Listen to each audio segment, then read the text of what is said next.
Hello everyone, and welcome to our third and final series of the QDU Academy 2022 workshops for the Gold Coast Primary Competition.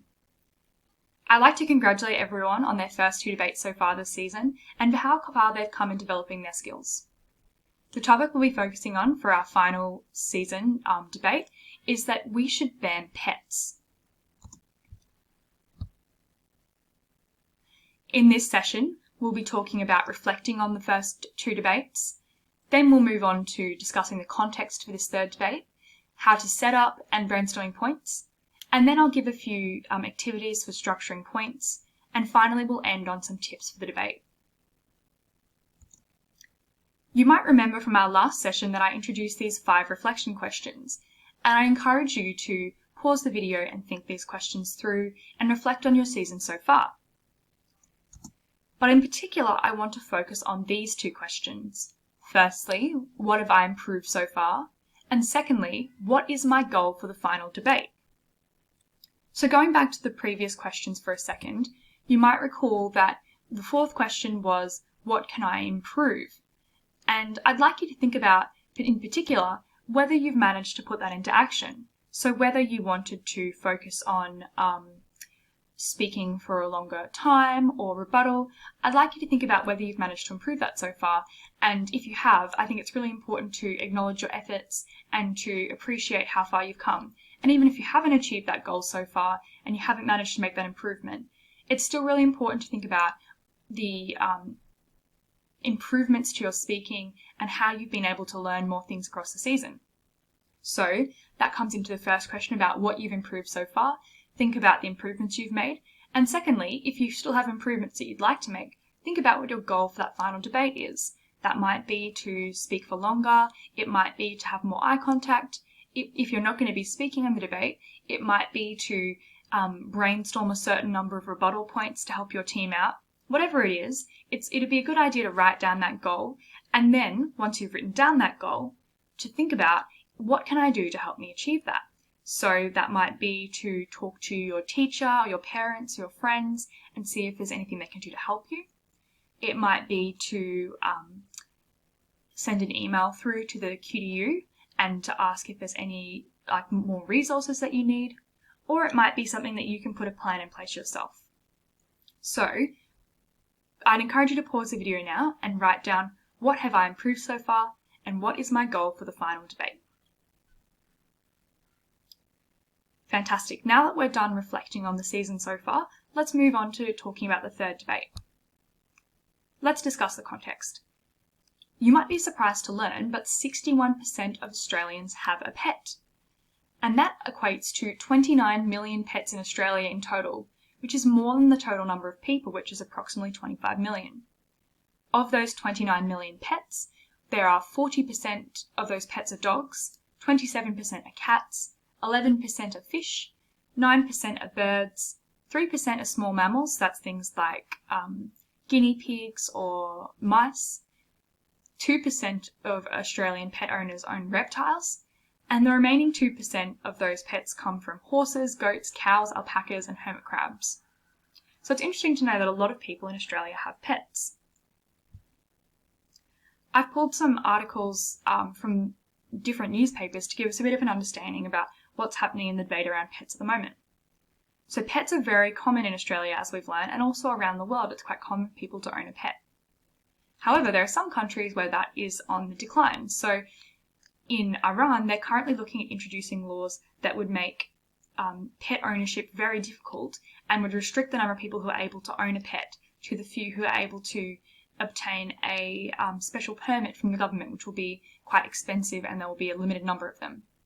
So it'll be interesting to see what happens there and whether pet ownership becomes much less common in Iran in the future. Another topic that's in the news a lot is people being encouraged to adopt pets rather than buy them from pet breeders. So some people are looking for a specific type of pet and they really want a specific type of dog or cat it might be, so they buy them from the breeder. But some organisations have been encouraging people to adopt pets rather than buy them directly from a breeder. So in particular, the Australian racing industry have been encouraging people to adopt dogs like greyhounds who might have been involved in the industry to give them a home forever. So that's something else to think about, is not everyone buys their pets from a breeder. Some people like to adopt them from an organisation, and you might have heard of the RSPCA, who have a lot of animals that they look to adopt out every year. Another article that I came across was that in New South Wales they're currently looking to expand the kind of pets that people can have. In particular, they're looking to allow people to keep native species as pets. Some animal rights groups are concerned that this will be harmful for native species, whereas other people are welcoming this potential change as a way to embrace the many unique native species that Australia has and to let people keep them as pets. So I'd really encourage you ahead of this debate to open up a newspaper or get on Google and see what's in the news around pets and see if that might help you frame any of your arguments for your debate. In Queensland, there are a lot of rules around keeping a pet. For example, if you have a cat or a dog, they must be registered with your local council. And in many local government areas, you must have your cat or dog microchipped, which means that they have a chip inside them that can be used to track them, particularly if they go missing. There's also a legal requirement that you take appropriate care of your pets, which means you have to provide them with appropriate food and shelter and other care as required. Additionally, most houses can only have 2 dogs, and you need a permit if you want up to 4 animals, and there are a limited number of cases where you're able to have more than that. So there are currently quite a few restrictions around having pets, and you might be interested in Googling some of these rules to help you brainstorm your model, which we'll talk about later. There are also many different kinds of pets which you can't have in Australia, and you can't have particularly in Queensland. Pause this video now and see if you can name a few of these pets here. Now that you've got your own list together, you might recognise that we have rabbits. You can't keep them as pets in Queensland. We've also got specific kinds of snakes and lizards that might be venomous or other types of animals.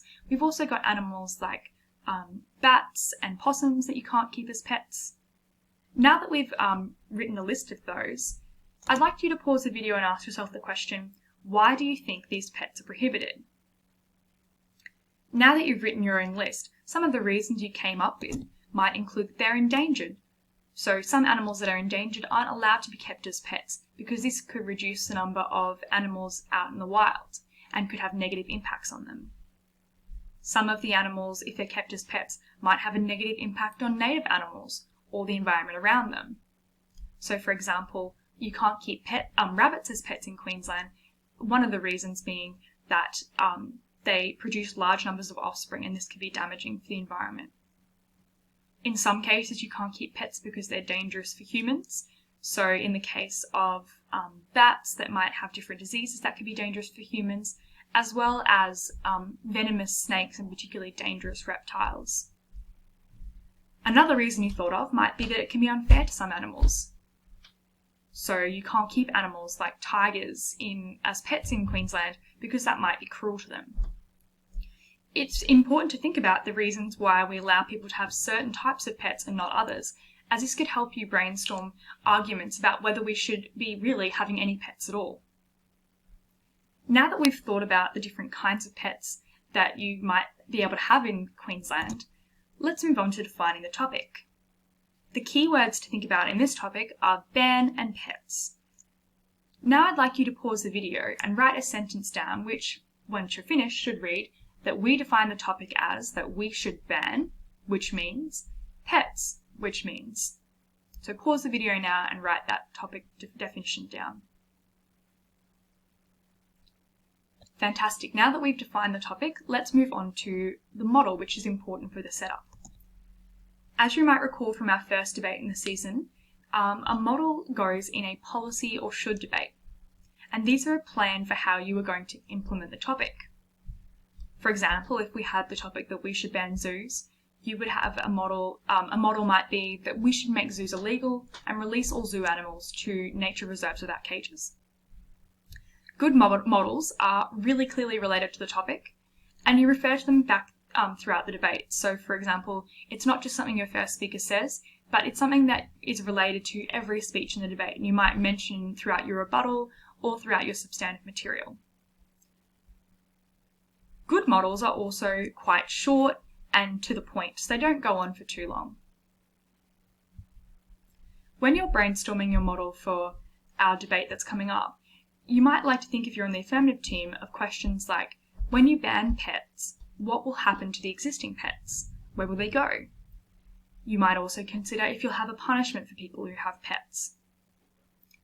If you're the negative team, you might like to have a counter model, which, as we've discussed, is your plan for if you don't ban pets. To help you get to this point, you might like to consider if there's any problem at the moment with how pets are treated. If there is a problem, consider, will you introduce any extra rules around pets? If there's no problem with pets, then you don't need a counter model. Pause the video now and see if you can brainstorm a model or counter model for this debate.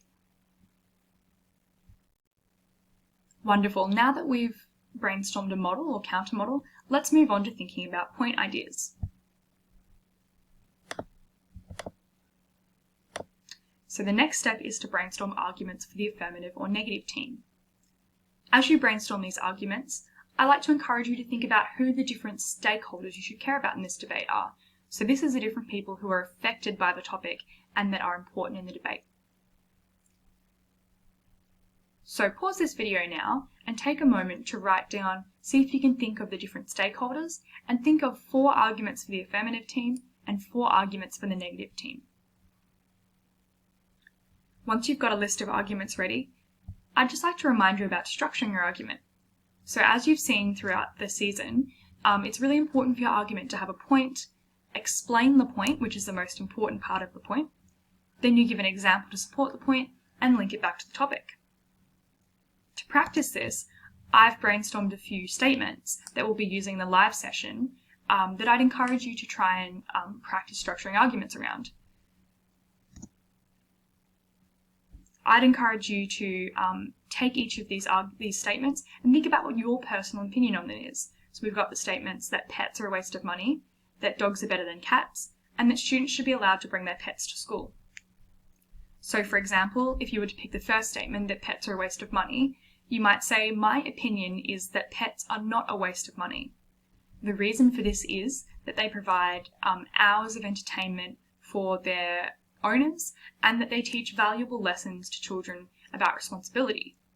An example for this is that children who have a pet have to learn how to feed them every day, to take them for walks, and to look after them. And this all teaches responsibility, which is a lesson that is worth paying the money for. And that is why my opinion is that pets are not a waste of money. So you can see there that I've picked the topic, I've taken the statement, picked whether I agree or disagree with it, and then I've run through each of the steps: opinion, reason, example, and opinion. Pause this video now and see if you can either on your own or with a partner go through these statements, and no need to write anything down, just go off the top of your head and see if you can practice using this structure to get some practice in before the debate. Great, so to conclude, I'd just like to go through a few tips ahead of the debate. Firstly, I think it's really important to think about how different types of pets might be affected differently. For example, pets like mice have different needs to pets like cats, which have different needs to pets like horses, and they might be treated differently under the status quo at the moment, and they might have different kinds of needs. So it'd be important to think about what these types of pets are and how they might all be affected differently by a ban on pets, or how they're treated differently at the moment and whether a ban is needed for all of them. Secondly, I encourage you to consider how different types of people interact with pets. So the way that kids interact with pets and the way that older people interact with pets might be very different. Similarly, people who live alone, or people who have a disability, or people who have very busy jobs and don't have a lot of time after work might all interact with pets in different ways, and this might help you brainstorm different point ideas. My final tip is to focus on weighing up in rebuttal. You might remember from earlier this season we discussed that there are a few different ways to persuade an adjudicator in rebuttal, and 2 of these key components are often, firstly, explaining that the opposition is wrong, and secondly, explaining that their material is unimportant or shouldn't be weighted very heavily in the debate. In this debate, I think that second step about the opposition's material being unimportant or less important than your material is going to be really crucial in the rebuttal space. Because I think that in this debate, there's a lot of weigh-ups to occur. For example, do you prioritise the needs of animals or the needs of people? Another thing that you might be comparing is if the opposition say that some people are cruel to animals, that might be true, but you might respond by pointing out that that's not very many people and that's a very small minority. Similarly, one team might try and argue that certain groups of people get a lot of benefits from pets and really rely on them, but you might like to respond by agreeing that that's true, but saying that that's actually a really, really small number of people in the debate, so therefore you should prioritise different material in the debate. So, to summarise that, rebuttal is not just about saying that their facts or their reasoning are wrong, but sometimes it's about weighing it up and saying which is more important. So I think that it's important to remember this as you're heading into the debate and practice responding to material that might be factually true, but still trying to explain to the adjudicator why you win the debate, even if that's the case. If you have any questions before the debate, please feel free to get in touch by sending an email to training@qdu.org.au, and we'll do our best to get back to you with responses or resources to help you prepare for this final debate. As always, there are always resources available on our YouTube channel, including videos about explaining rebuttal and different types of structure for practical points and how to structure a model. So I really encourage you to check out those kind of videos if you have any questions. Most of all, though, I just wanted to say thank you and congratulations on your amazing efforts this season. It's not easy heading into a new activity like debating. It can be quite daunting at times. And I just wanted to congratulate everyone on their massive efforts this season. And no matter how each of your debate outcomes have gone, it's an incredible achievement to have made it this far throughout the season and to be able to get up in front of a room and present. So congratulations, and thank you very much for either tuning into our live QDU Academy sessions or watching online. We really appreciate your commitment to debating, and best of luck for the final debate.